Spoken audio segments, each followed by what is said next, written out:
নমস্কার সবাইকে আমার ইউটিউব চ্যানেলে স্বাগত জানিয়ে আবারও একটি নতুন ভিডিও নিয়ে হাজির হলাম। আশা করি ভিডিওটি সবার ভালো লাগবে। সাহিত্য সম্রাট বঙ্কিমচন্দ্র চট্টোপাধ্যায়ের লেখা বন্দে মাতরম গানটি 1896 খ্রিস্টাব্দে কংগ্রেস অধিবেশনে প্রথম গাওয়া হয়েছিল। আজও এই গানটি বা স্তোত্রটি জাতীয়তাবাদের প্রতীক হিসাবে বিবেচিত। রাষ্ট্রগীত সংস্কৃত বাংলা মিশ্র ভাষায় লিখিত। বন্দে মাতরম কিছুটা অংশ। বন্দে মাতরম সুজলাম সুফলাম মালয়জ শীতলাম শস্য শ্যামলাম মাতরম বন্দে মাতরম শুভ্রা জ্যোৎস্না পুলকিতয়ামিনীম ফুল্লকুসুমিত দ্রুমদলশোভিনীম সুহাসিনীম সুমধুরভাষিনীম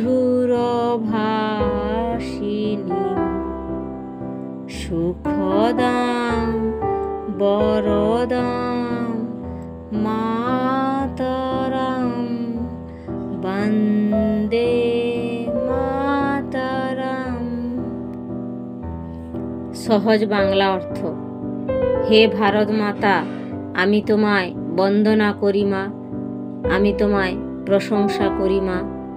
যে দেশমাতার জলরাশি পবিত্র, যে দেশমাতা সুমিষ্ট ফল প্রদান করে থাকে এবং প্রচুর ফল সমৃদ্ধ রয়েছে যে দেশে, আর যে দেশের বায়ু অত্যন্ত শীতল, যে দেশের চারিদিকে সবুজে সবুজে ভরা শস্য, সেই দেশ হলো ভারতবর্ষ।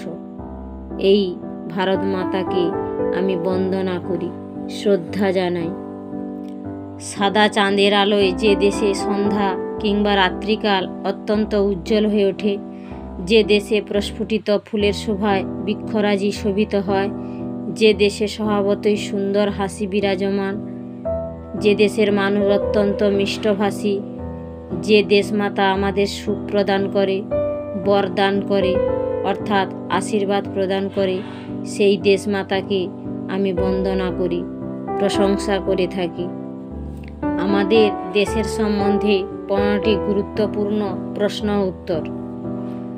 ভারত প্রজাতন্ত্রের রাষ্ট্রভাষা কোনটি? হিন্দি। ভারতের জাতীয় প্রতীক কী? এক কথায় বলতে গেলে ভারতের জাতীয় প্রতীক হল সারনাথের সিংহ চিহ্নিত অশোক স্তম্ভ। সারনাথের মূল অশোক স্তম্ভটি কেমন? সারনাথের মূল অশোক স্তম্ভটিতে 4টি সিংহ পিঠে পিঠ দিয়ে দাঁড়িয়ে আছে।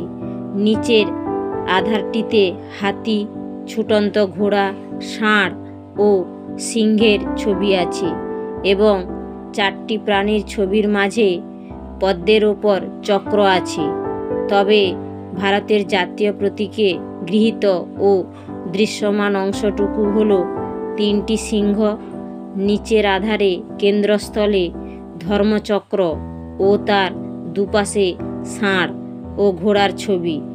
এছাড়া দুধারে অন্য চক্রগুলির আভাস মাত্র।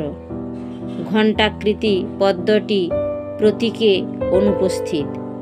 একেবারে নিচে সত্যমেব জয়তে কথাটি দেবনাগরী অক্ষরে লেখা আছে।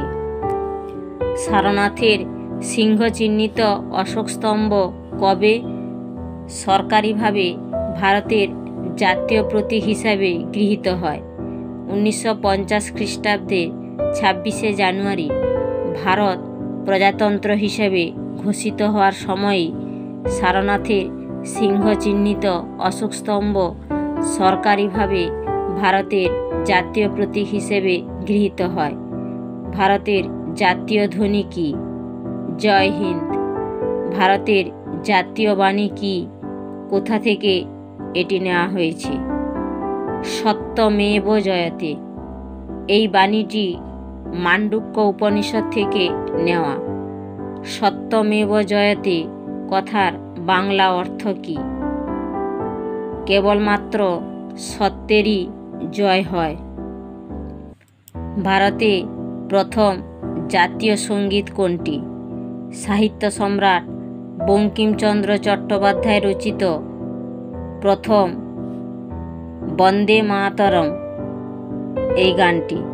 এটি ভারতের জাতীয় সঙ্গীত বা স্তোত্র নামেও পরিচিত। বন্দে মাতরম সঙ্গীতটি কবে রচিত হয়? 1882 খ্রিস্টাব্দে, যা আনন্দমঠ উপন্যাসে অন্তর্ভুক্ত। ভারত যুক্তরাষ্ট্র কবে প্রজাতান্ত্রিক রাষ্ট্রে পরিণত হয়? 1950 খ্রিস্টাব্দে 26শে জানুয়ারি। জনগণ মন অধিনায়ক সঙ্গীতটি কবে এবং কোথায় জাতীয় সঙ্গীত রূপে অনুমোদিত হয়? 1950 খ্রিস্টাব্দে 24শে জানুয়ারি সাংবিধানিক সভায়। কি উপলক্ষে কবে রবীন্দ্রনাথ ঠাকুরের লেখা জনগণ মন অধিনায়ক সঙ্গীতটি সর্বপ্রথম গাওয়া হয়?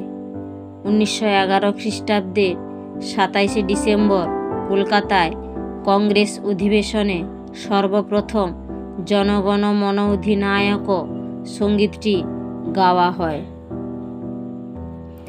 জনগণ মন অধিনায়ক কবে কোথায় সর্বপ্রথম প্রকাশিত হয়? 1912 খ্রিস্টাব্দে তত্ত্ববোধিনী পত্রিকায় সর্বপ্রথম প্রকাশিত হয়। জাতীয় পতাকা কি? জাতীয় পতাকা বলতে কি বোঝো? জাতির কৃষ্টি, সভ্যতা ও সংস্কৃতি, গৌরব, নীতি, ঐতিহ্য ও মর্যাদার প্রতীক হল জাতীয় পতাকা। দেশ ও জাতির মহান ঐতিহ্যের ধারক ও বাহক হল এই জাতীয় পতাকা।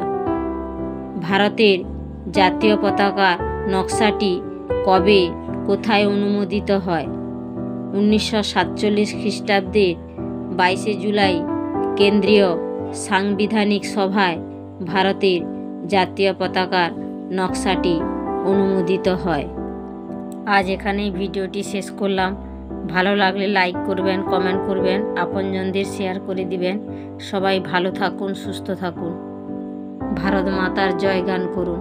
দেখা হবে আবারও পরবর্তী কোন এক নতুন ভিডিওতে।